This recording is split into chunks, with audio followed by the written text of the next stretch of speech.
Even back in 2003, the Tom Hoad water polo tournament was designed to be something special. 4 years later, and the Tom Hoad Cup has evolved even further. More teams, more games, and even stronger competition. Being the most isolated city in the world has allowed Perth to develop a distinct character of its own, far removed from the frantic and distracting styles of its eastern states counterparts. Growing within the natural boundaries of the inviting blue waters of the Indian Ocean and the scenic beauty of the Swan River, Perth has been able to blend into much of its natural surrounds and become one of the most livable and people-friendly cities in the world. That fact is on display in panoramic glory from the Botanical Gardens of Kings Park. It also provides an ideal place for the South African team to gather their thoughts before the opening night of competition. Our aim will be to play as much good water polo, international water polo, because we don't have a chance in South Africa to play international water polo. We don't travel often, except coming to Australia now in last year, third time. And then really our goal will be to play the best of our abilities, and then we'll see, can we surprise some of the bigger teams. South Africa's first opponent will be defending champions and hometown favourites, the Fremantle Mariners. But they will have to watch on as the opening game of the tournament pits former European champions Partizan Belgrade up against current Asian champions China. It was the early aggression from Partizan which paid off first. The Serbian side continued to press the Chinese with attack, but China was prepared to give as good as they got, and sometimes better. China's famous defence was scattered by the former European champions, and soon openings were easy to come by for Partizan. The Partizan aggression was beginning to show, not only on the scoreboard, but also on the faces of the Chinese players. By the time Jozislav Vajacic slotted Partizan's sixth goal, the Serbians had a 5-goal lead and China were looking for answers. The second quarter began with the same Serbian passion, both in the pool and outside of it. But it was China with the first goal of the quarter. Lee Bin, corkscrew, goal! Partizan stepped up the physical pressure.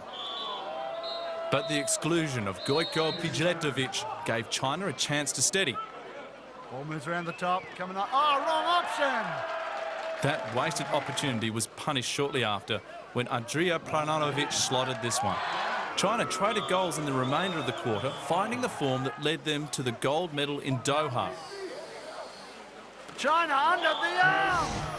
There was a deflection off the right arm. But at half-time, they still trailed by 6 goals.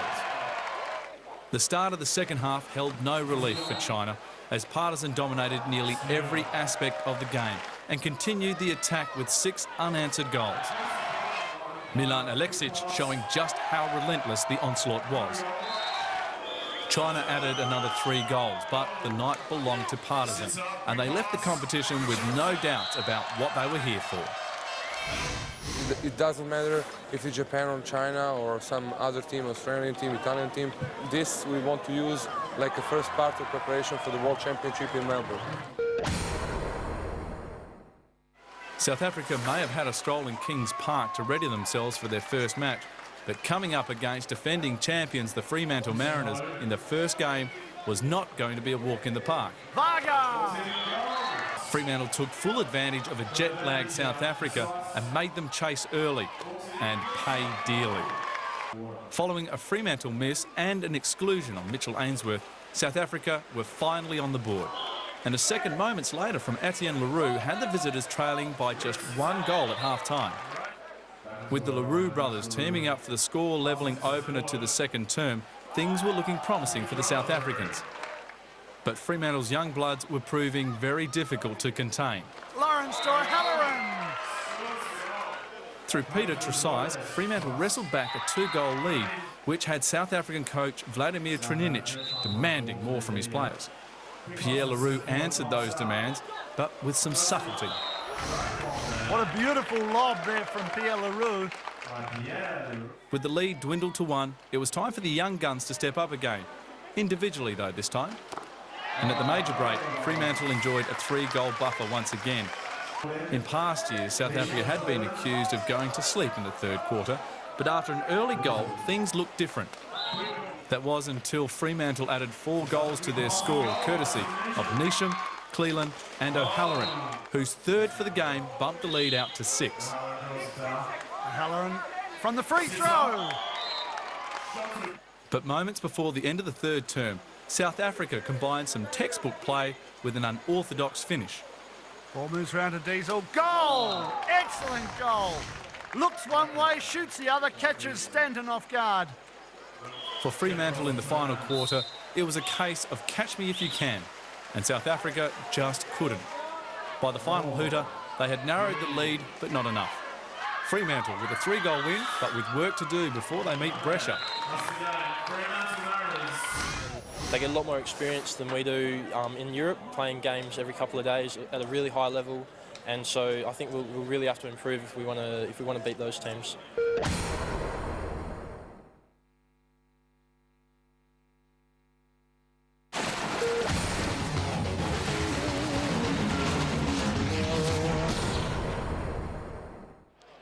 With both sides suffering losses in their opening games, South Africa and China were looking for a win to get their Tom Hoad campaigns back on track. China were first out of the blocks with the ever-reliable Han Zidong.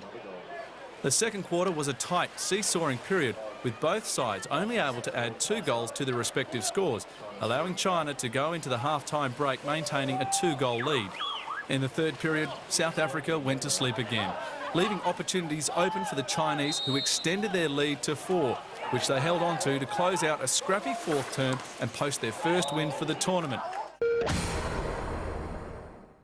When European powerhouse Partizan Belgrade came up against NCS Japan, there was never a question about the result. The question was, what would be the final scoreline? From the opening moment, Partizan set about making it a large one. With the Serbian side scoring at a rate of a goal a minute, the Japanese team were under attack and overpowered. The team were here to learn about water polo, and they were taught a lesson by one of the best in the business. The final scoreline, 33-7. Following a 26-point thumping, most teams might find it hard to muster a smile. But NCS Japan aren't most teams. Their profile is a little different. Their average age is 20, and players come from universities in Japan and are without a professional player in their ranks. For this team, the whole Tom Hoad Cup is an exciting experience. They know the competition road ahead will be a steep and bumpy learning curve that will be enjoyed, the bad with the good. And the chance to explore some of Western Australia's offshore delights is definitely part of the good. While Penguin Island isn't quite as big as Rottnest Island, it certainly is just as popular and a lot closer to the mainland. The island is part of a chain of ancient limestone islands that make up Shoalwater Marine Park. The best way to see nature in its original setting is with Rockingham Wild Encounters. Once on board, the glass bottom of the vessel is a window into an underwater ecology that may not be as spectacular as some coral reefs, but does allow for a much more diverse ecology than some of the more northern parts of the state. These islands have become important seabird breeding sites, and judging by their numbers on the highland, this area seems to agree with their efforts. As the young players found out, not all the action is airborne. The water of the park is filled with the puppy dogs of the ocean. Tearing themselves away from the arduous task of sunning themselves on the shore, this colony of playful sea lions will often come out for a closer visit, saving you the need to get wet. The biggest surprise for the Japanese team would have to be coming within arm's reach of an animal associated with much colder climates in a city famous for its long, warm summers. Penguin Island is, as you may have guessed, home to a colony of 1,200 penguins that are on display at the Penguin Discovery Centre during feeding. Watching on, the players probably see a little of themselves in these guys. Small, fast and very skillful.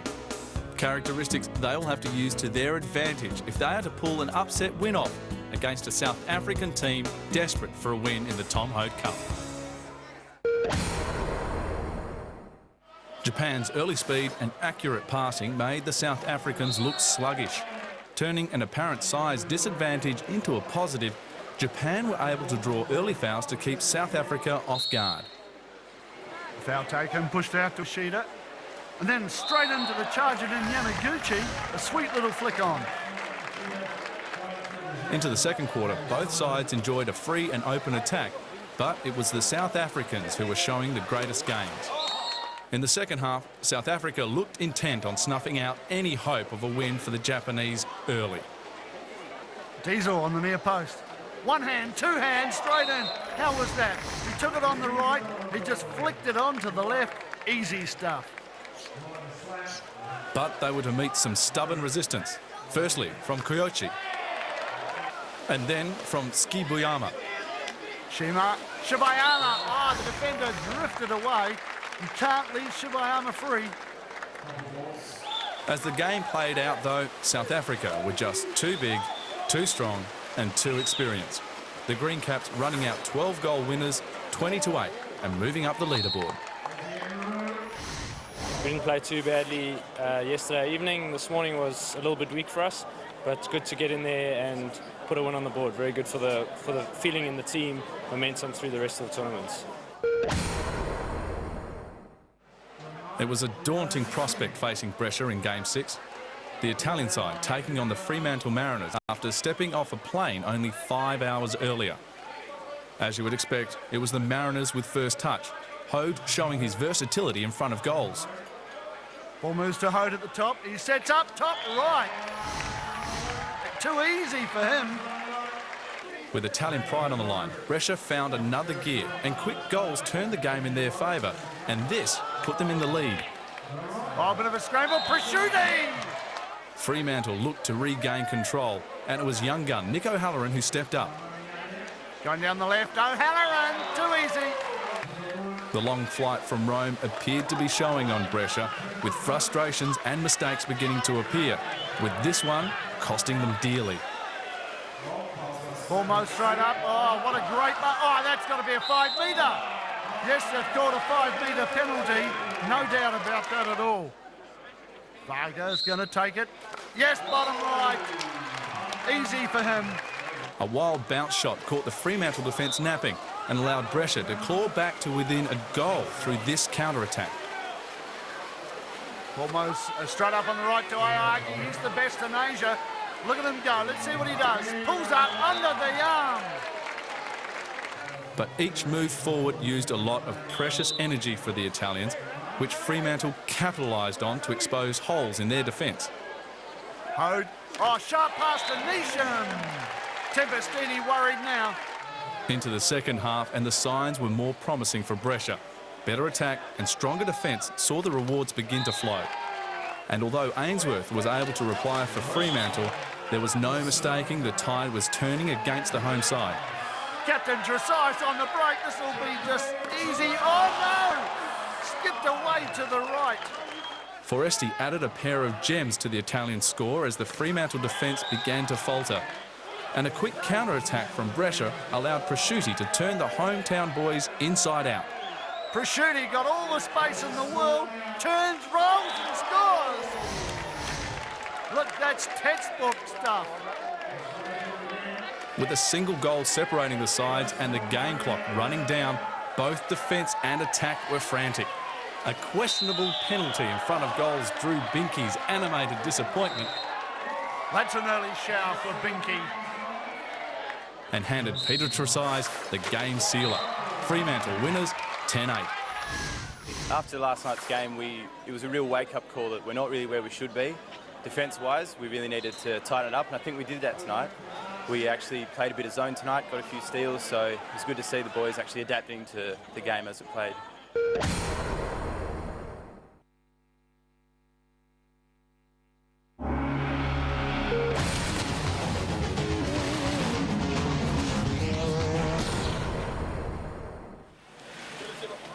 The term "no easy games" couldn't have been truer for the team from Japan. And in their game against host club, the Fremantle Mariners, it wasn't about to get any easier. From the beginning, Fremantle dominated despite Japan's solid defence. Back-to-back goals from Yamaguchi and Shuma was a highlight to start the third quarter, but Fremantle were finding it just too easy. With the last goal of the game, Suarez capped off a 26-6 win for the Mariners. Next up, South Africa were keen to take advantage of a jet lag and deflated Brescia and start to build momentum toward the medal rounds. But it was the Italians who started best, going 2-0 up with this piece of casual skill from Prosciutti. At 4-0, the LaRue brothers got South Africa on the board, but Ayogi's solo effort set the tone for the rest of the game. By the time Bannatyne brought up South Africa's fourth, it was all over. Brescia dragging out their first win, 8-4. With their Tom Hoad Cup campaign back on track, Brescia could once again begin to plan to take home gold from Western Australia. But this wouldn't be the first time a European discovered a way to get the world's most desirable metal out of the soils in the West. In 1893, 600 kilometres east of Perth, 3 Irishmen created WA's first economic boom when they discovered gold in Kalgoorlie. Not all of WA's gold exports are coming out of Kalgoorlie, and not all are in the raw form. As Giovanni and Francesco discovered, the Perth Mint is a rare look at the workings of a gold smelter, with expertise on the qualities of this most alluring of all metals right in the heart of the city. Within the walls of the Mint, some of the world's best designers create highly sought-after gold designs that are snapped up by discerning world markets. Although most of the Perth Mint's creations can be bought, some of their most precious creations have to be earned. Medals for many of the world's biggest sporting events, like the Sydney Olympics, are created here. And a golden reward against partisan never far from Brescia's mind. And I think it will be very hard because we beat them in the EuroLeague, but we were complete. You know, tonight we will not be complete, so I think it will be very hard for us. Up next, the biggest game of the tournament for Brescia. They take on the might of Partizan. But first up for the evening, the Fremantle Mariners looking to extend their winning streak by stopping China's run. And it was the Mariners to open through unchecked centre forward Tim Cleland. China's Wang Yang was quick to reply, his second putting the visitors in the lead. Wang Yang, goal! Treadle goes one way, Wang Yang shoots the other, it's the tougher option. Hungarian import Daniel Varga and hometown boy Peter Trezise teamed up to take the lead back for Fremantle, with Varga's fourth goal having the last say at half-time. Varga at the top, lines up, shoots, goal! Varga's proving the difference in this game. In the second half, China's hard work in front of goals kept them in touch with the Mariners. Li Jun, a great move by him. Strong centre forward, shovels the ball in. The Mariners had control of the game, though, with Varga lethal in front of goals. And their defence impenetrable. You're not going to get through there. That's the great wall of Freo. But by the end of the game, it was Daniel Varga who was the difference. Fremantle winning 12-8, but China taking a lot of positives from the game. 其实对我们来说，竞争状态还是很好的。就是说，虽然说输了比赛，但是整个队还是想把后面的比赛打好。总结前面几场比赛得失吧，把后面的比赛打好的，对我们来说。 With Brescia needing a win to keep their hopes of a gold medal alive, they started strongly, but were unable to make it count on the scoreboard. Instead, it was a patient Partizan that opened the scoring. Ball crosses to Pralanovic. He moves across, better position to score. You see the way he moves across, gives himself space. The Italians were quick to even the ledger. Brescia's attack was continuing to look strong, but it was their defence that was becoming a major concern for the Italians, and very fruitful for the Serbians. At 4-1, alarm bells were sounding for Brescia in their defensive half. Fortunately, they were being well compensated in attack, especially from the speed and arm of their Japanese import. With the margin back to just 2 goals, Tempestini was urging his charges to tighten up their defence. It worked, and the frustration was beginning to show, resulting in this Brescia gimme. With scores locked at 6-all, Brescia were beginning to think that the best defence was a strong offence. They were wrong. Foresti off the post. How upsetting that is. Now, Prolanovic is at the other end. He's totally free. Beautiful passing goal. Look at that, he's got a week to score. Partizan's lead was back to 2 at half-time, and the Serbian faithful were back in song. The second half began with a piece of Italian genius that even Da Vinci would have been proud of. Almost the top. Oh, tipped onto the post. Calcaterra switches round, and then from the centre forward position slaps it up with the left over the goalie's head. But the third period was heavy on defence, with the key elements being desperation. Oh, what a scramble in front of goal. What's going to happen? Nothing. Yes, no. Nothing. And fortification. Eventually, Brescia's defence crumbled first as Partizan piled on 3 unanswered goals, 2 coming from Filipovic. Brescia finally stemmed the tide, but at 12-8, Partizan seemed to have the game under control. That was until an off-ball decision by referee Andrew Taylor brought an angry spray from Partizan coach Dejan Judovic and a dramatic turn of events as tempers flared. The Partizan coach having a chat to Taylor here. He's telling him how to referee the game. You can't do that. No, I'm sorry. He says, you're gone. Pull up a few at the bar. You can't coach here again tonight. The players are having a go now. I thought this was water polo. Fireworks in and out of the water here, folks. What are you guys doing? Come on, get back to the game. Partizan were unsettled and Brescia took the advantage, stunning the Serbian powerhouse with 2 quick goals from Foresti, and then this to get the Italians within 1. Ball out to Olympian Binky. Oh, top corner! That's the way to do it. Goalie can't reach. With Mitrovic's would-be sealer disallowed, the last roll of the die for Brescia came down to Foresti. This to draw the game for Foresti. No! That's the game. The result, Partizan remaining undefeated and Brescia's gold medal hopes in ruins. So I think we can win. We can win other games. These 2 games, it was important. But anyway, we try to go to final round.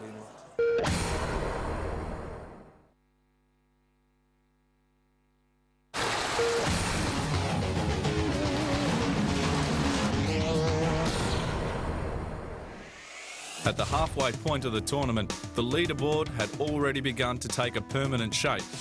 Day 4 still had a bearing on whether Partizan or Fremantle would finish on top of the table and which teams would secure the final 2 spots in the bronze medal game. The opening game saw former gold medal favourites Brescia and Asian Games champions China go head-to-head. The winner of this game guaranteed a spot in the bronze medal game. China were here to prove they could match it with the European style of water polo, and they left little room for anyone to argue. With Hansi Dong starting the attack, Cresciuti's goal sent the Italians into a 2-goal lead at half-time, but any talk of the floodgates opening up for Brescia were quickly silenced by China as they came out in full attack mode. Brescia rallied late in the final quarter and eventually sealed the game via the ever-reliable Calcaterra. The 11-10 result secured a spot in the bronze medal game for Brescia. It also created a lot of interest in Game 12. A win to South Africa over Partizan would not only mean their hopes of playing in the bronze medal round were still alive, it also meant Brescia's chances of a place in the gold medal game would be resurrected as well. South Africa began by showing no regard for the Partizan reputation of being a European club power and not only opened the scoring but put on a lead before the Serbian side retaliated. It wasn't until Polanovic's shot from just outside 5 metres that Partizan managed to level the scores. From there, however, it was all Partizan, as they kept the scorers busy by adding 8 unanswered goals to their tally before Pierre Leroux provided a rare South African highlight. With the second game in the evening, Partizan coasted to a convincing 15-8 win, crushing South Africa's chances of a medal and shattering Brescia's gold medal dreams. That result took Partizan to the top of the table with a superior goal-scoring aggregate. It also locked away Brescia and China to play in the bronze medal game. But even with that in mind, China played a full-strength side against NCS University's Japan and dispensed a lesson in Asian-style water polo. Although Japan used their speed and smaller size to frustrate their larger Chinese opponents by drawing plenty of fouls to keep the scores close during the first quarter, as the game wore on, China began to dominate. And by half-time, the score was 12-3. The second half was identical, and China ran out easy winners 24-6. The scoreline could have been much worse for Japan had it not been for a talented goalie by the name of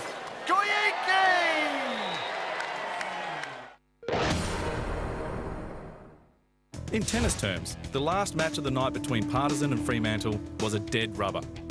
On the surface, the match had little bearing on the following night's gold medal game. But this is a game where a lot happens beneath the surface.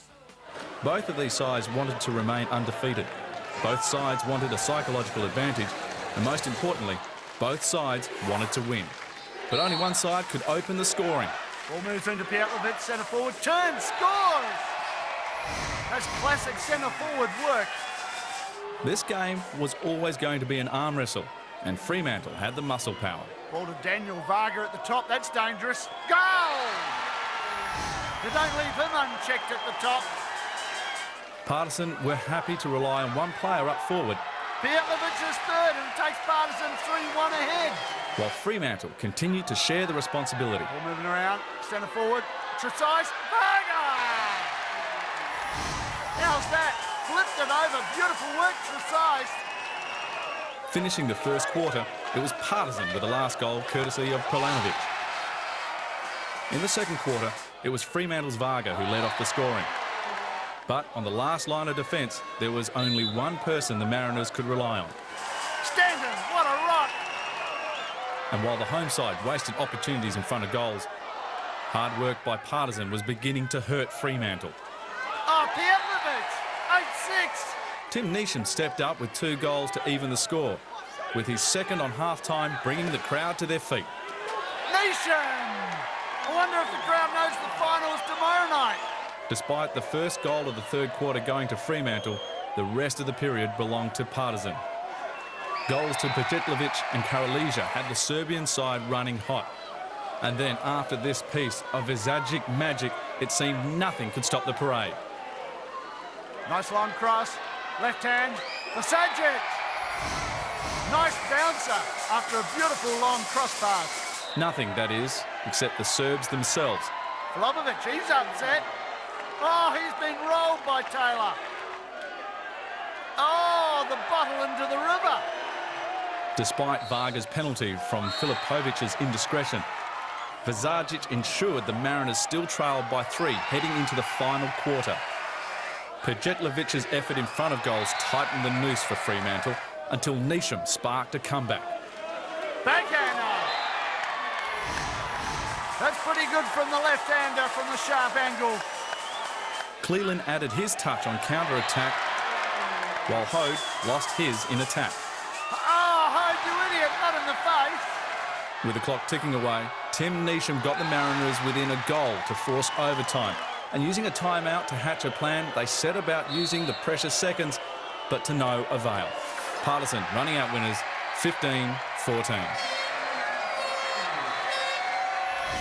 We actually, surprised ourselves by staying competitive, even with our young players entering a lot when we started to get foul trouble.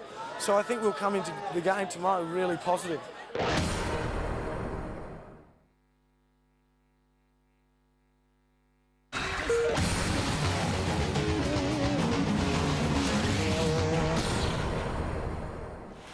With Brescia playing in the bronze medal game in the evening, the early morning match against Japan was used as a warm-up. The intensity of the 5-day tournament was beginning to show, but Japan was still able to mount some resistance. A combination of fatigue and relentless pressure from professional side Brescia was too much for the young Japanese side, who finished the Tom Hode Cup with another loss, but leaving with a big win in experience.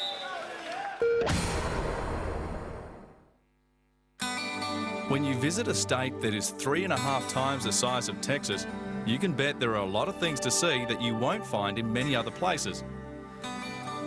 A 2-hour plane flight north of Perth takes you to one of the most unique experiences you can have anywhere in the world. Coral Bay and Ningaloo Reef are 2 of the best known destinations along the coral coast of Western Australia. The thing that sets Ningaloo apart from other reef systems is just how close to shore it is. Tourists and locals literally only have to walk a few metres offshore and they are floating on top of a coral garden that is home to a kaleidoscope of colourful fish and marine life.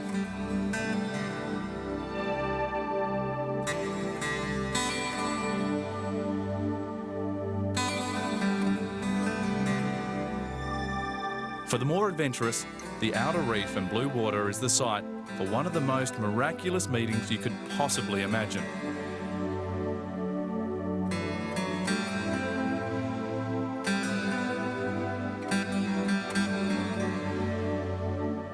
The whale shark is the silent giant of the waters in this region. These are true members of the shark family and can grow up to nearly 40 feet long. Void of teeth, they survive on krill and plankton. To dive with this leviathan is a memory that will last a lifetime and worth the trip to the Coral Coast by itself. But as Hansi Dong from the Chinese national side learnt between matches, you don't even have to leave the city to enjoy an up-close and personal visit with WA's marine life. The Aquarium of Western Australia, or Aqua as it's known, allows anybody to see the wonders that live in the 12,000 kilometres off WA's coastline. There is an amazing variety of life on show, with fish from the cool waters of the Great Southern Ocean all the way up to the temperate regions of the Pilbara and Kimberley regions. And it can all be done without even getting your hair wet. Like Coral Bay and Ningaloo Reef's swim with the whale shark, there is one major attraction high on the list of things to do at Aqua. It's still a swim with the sharks. The big difference between these sharks and their larger cousins, these guys have teeth. Even though these grey nurse sharks are well fed and not a known man-eater, at 3.5 metres and with a smile only a mother could love, this is a real test of courage.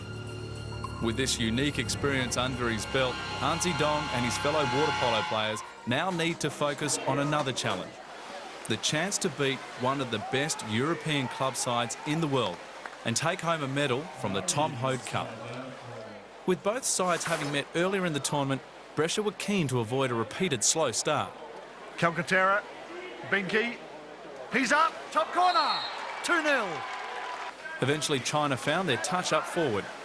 Zier, oh, he's gone for the lob. But their characteristic solid defence wasn't as quick to settle.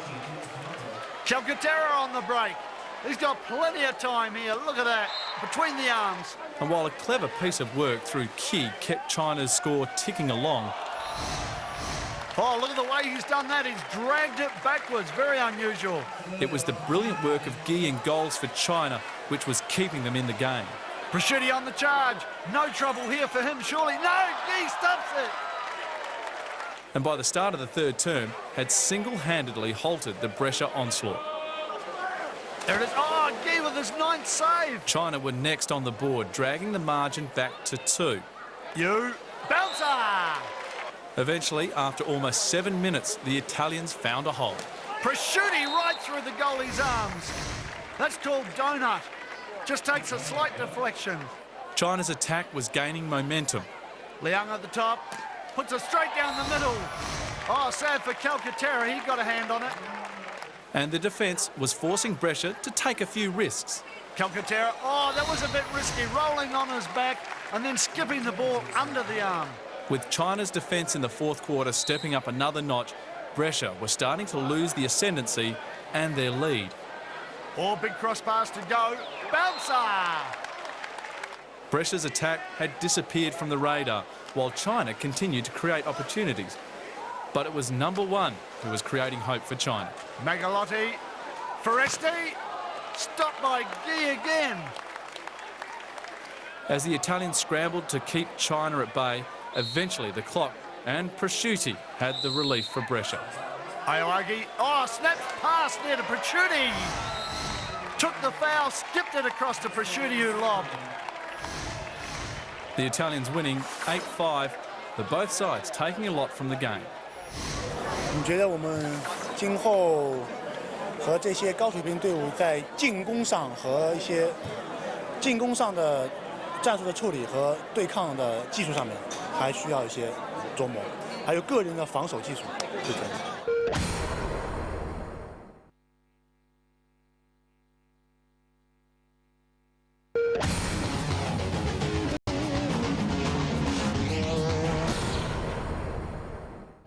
With 17 games played over 5 days, the leaderboard was all but complete, which only left 2 teams who had provided many of the highlights for this year's games to fight it out for top honours. For Partisan, the plan was very simple and hadn't faltered throughout the 5 days. Listen, in the school of water polo in Partisan, we are teaching them always to play on a win and not to think about that they can lose. Defending champions, the Fremantle Mariners knew what they were up against and were ready to turn the result around. Last night we made some basic defensive errors, which cost us 4 goals. We missed two shots we should have taken. We missed a 1-on-none with Christian Hode, so there's 7 goals that we could turn this game around, in my belief. Partisan were the visitors here tonight, but if they thought they were going to do it alone, they were wrong. The local Serbian community who had watched their victory over Fremantle on the previous night were once again out in full force and voice. It was Fremantle who had the first touch of the ball, but it was Partisan who made first use of it. Ball's moving around the top now. They're just shaping up, taking their time, get it round to Filipovic. The physical nature of the match was fueling tensions, and after a double exclusion, the usually reserved Mariners coach came under the ref's attention. Ignoring outside distractions, Fremantle looked for every possible opportunity. They were rare, but when they presented, Fremantle leapt. Hode, Nishan! The usual 1-2. Cross pass, goal. This match was becoming as much a clash of teams as it was of the crowds, and there was no mistaking who had the lead at quarter time.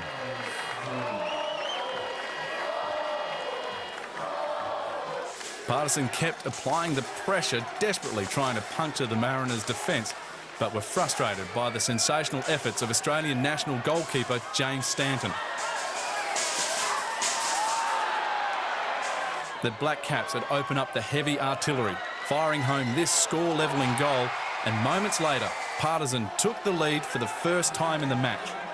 Ball crosses to Vajzajic. He moves in, looks around, has a ping. What a goal. But how silly a Fremantle. You can't leave someone of his ability free. But it was Avramovic's goal to put Partisan 2 goals clear that had the Serbian faithful fired up. But as the smoke settled, it was the Mariners who were applying the heat. Ball moves around, Hode. Just keeps moving, tipped on by Tresize. Beautiful play. They move the ball. Simple, backhand sweep. A wayward defender's finger to his eye meant Tresize would have no further part in the game. While it was no small loss, Fremantle did have more options up front. Back to Varga. He's taken the foul, recovers the ball and shoots off the free throw. Smart work. The second half began with scores tied at 4 apiece, and the Mariners were using everything to frustrate the Partisan attack. Oh, Ceres! He must have taken that in the face. Let's have a look. Bang! Oh, side of the head. The pressure of a scoreless 4-minute period was beginning to show on both sides, and when the wrestling became overzealous in front of the Partisan goals, an error in judgment cost the visitors dearly. How stupid was that? The player came off the side of the pool. What a dope. That's an illegal player and it's an immediate penalty. That'll teach him a lesson. Partisan went straight back into attack, though, with instant effect. Almost in Pietlovic. Pietlovic's equaliser was quickly countered by Varga, but even the Hungarian star couldn't match the onslaught from Rajan, Korolia and this great team goal. He's moving around, shaping up. Who's going to take it? But, oh, Pietlovic! Wow, they just saw him move slightly away from the player. He just drifts in a little bit, free, drags it in. Trailing by 2 goals, Fremantle were running out of time and the home crowd were losing their voice until Tibor Ceres put his hand up. Oh, there's a pop to Ceres. Beautiful. Beautiful pop. Partisans' response was swift and final. Pralanovic, bottom corner. He's happy with that. Pralanovic's goal sealing the game and the title for 2006.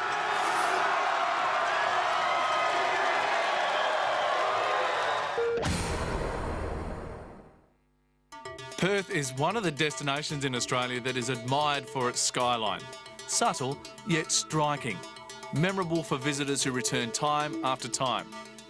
One destination that is as Western Australian as it is popular is the Burswood Entertainment Complex. And like the city, Burswood has been attracting people ever since it was built in 1985. Burswood has grown beyond its original complex to become a precinct of entertainment, which has become the first option for anyone who wants to reward or amuse themselves. This year, over 4.5 million people will pay a visit here, and not just for the casino. Taking in views of the Swan River, the complex packs a lot into its boundaries. Although with an 18-hole golf course and being part of a nature reserve, there's a fair bit going on outside the walls as well. Visitors to Burswood are not limited to tourists. A purpose-built 2,300-seat theatre and a 20,000-seat indoor stadium has seen many of the greatest performers in the world regularly make this venue a must-visit destination.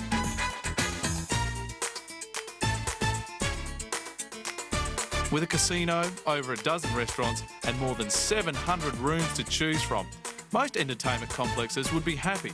But a recent multi-million-dollar injection has created more destinations for people to experience here. One, though, is reserved for the serious punter.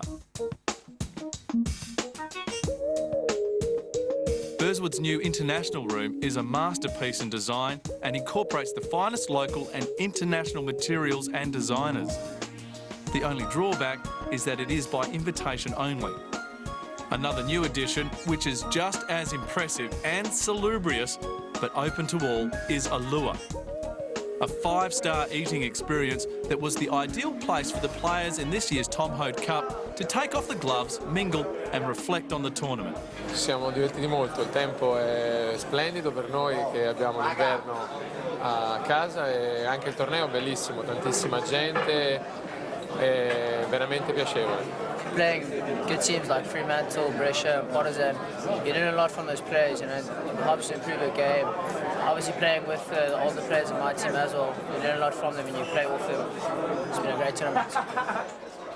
With the food and laughs flowing, the focus now is on Tom Hoad 2007, which promises to be even bigger. Tom Hoad Cup is great, very good. Oh yes.